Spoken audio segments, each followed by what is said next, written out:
করতে চাই তা হলো ইকাযযিব এবং মুকাযযিব। একজন ইকাযযিব হচ্ছে মিথ্যাবাদী, মুকাযযিব তার মধ্যে বেশ কিছু বিষয় আছে। প্রথম বিষয়টি হচ্ছে একজন ব্যক্তি যখন সত্যের সম্মুখীন হয়, যখন আপনি সত্য শোনেন, আমি সত্য শুনি এবং আমি তা গ্রহণ করতে চাই না এবং আমি বলি না এটা সত্য নয় এবং আমি শুধু এটা প্রত্যাখ্যান করি, এখন আমি একজন ইকাযযিব নই, আমি একজন মুকাযযিব। তাহলে প্রথম বর্ণনা হলো সত্যকে প্রত্যাখ্যান করা।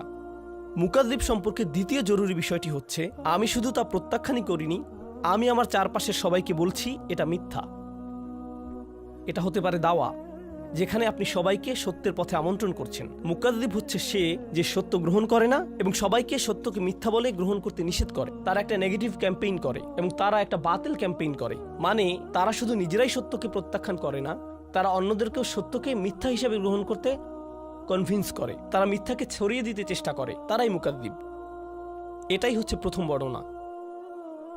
আমি যা শিখি তা হলো আমি যখন কোনো সত্য শুনি, তা যে কোনোভাবেই হোক না কেন, সেটি একটি শিশু থেকে শুনতে পারি, সেটা একজন মুসলিম থেকে শুনতে পারি, তা আমি যে ব্যক্তিকে পছন্দ করি বা পছন্দ না করি তার থেকে শুনতে পারি, যদি সত্য হয় আমি তা প্রত্যাখ্যান করব না, আমি তা প্রত্যাখ্যান করব না। লোকেরা কেন সত্যকে প্রত্যাখ্যান করে?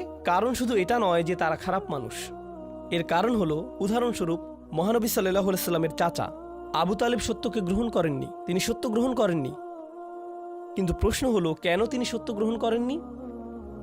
কারণ যদি তিনি তা গ্রহণ করেন, তার জীবনে অন্যান্য রাজনৈতিক সমস্যা ঘটতে পারে, তার মানুষের সাথে ব্যবসা আছে, তারা ব্যবসা প্রত্যাহার করতে পারে, তার অনেক সামাজিক সম্মান আছে, তার সামাজিক সম্মান ব্যাহত হতে পারে, তার পরিবারে অনেক সমস্যা হতে পারে। তিনি এই সব বিষয়গুলো দেখে বলেন আমি জানি এটা সত্য, কিন্তু আমি তা গ্রহণ করতে পারি না, কারণ তার মূল্য অত্যন্ত বেশি, আমি এর জন্য এত মূল্য দিতে পারি না, আমি এটা করতে পারি না। এবং এটা শুধুমাত্র আবু জাহল, আবু তালেব এবং আরও অনেকের সাথে হয়নি, আমি এবং আপনি।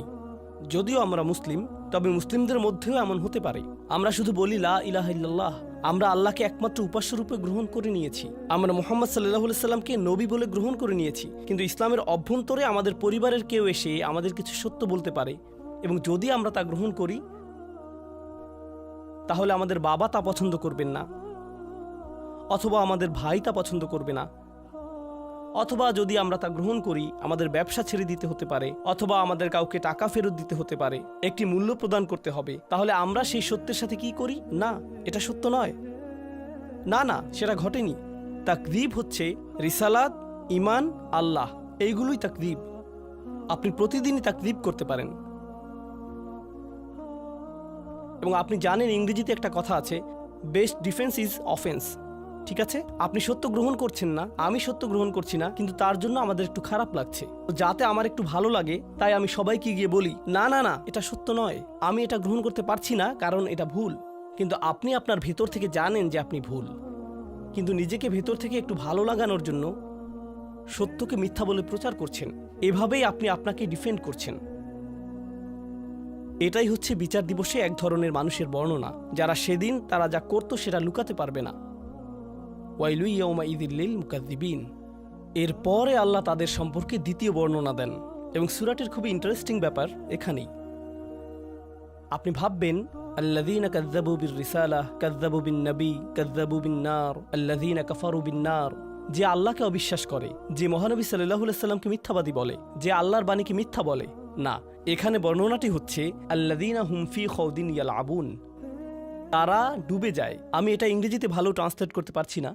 আরবি শব্দ হচ্ছে খাউদ, তারা খাউদে ডুবে যায় এবং সেখানে খেলতে থাকে, খাউদ। তাহলে চলুন আমি আপনাকে এই শব্দ খাউদ এর উৎপত্তি এবং এর অর্থ সম্পর্কে ব্যাখ্যা করি এবং আমরা এই শব্দ থেকে কি শিখতে পারি দেখি। ইস্তিখাদ আল মা, এই শব্দের মূল অর্থ হলো আপনি কোনো জিনিসকে পানিতে ডুবান। যখন আপনি কোনো প্রাণীকে পানিতে ডুবান, এটাই হলো ইস্তিখাদা। যদি আপনি পানিতে হাঁটেন এবং আপনার জামাটা হাঁটু পর্যন্ত পানিতে ভিজে যায়, খাউদিল মা, আর আপনি পানিতে নিজেকে ডুবিয়ে ফেললেন, আর যখন আপনি পানিতে নিজেকে ডুবিয়ে ফেলেন, তারা বলে থাকে ইখতাদাল মারআ, যেমন একটি পশুর চারণ ক্ষেত্র, যেখানে ভেড়া এবং ছাগল চড়ে বেড়ায়, সেখানে অনেক ঘাস, তারা অনেক ঘাস খেতে পারে। যদি সেখানে অনেক ঝোপঝাড় থাকে, এখন যদি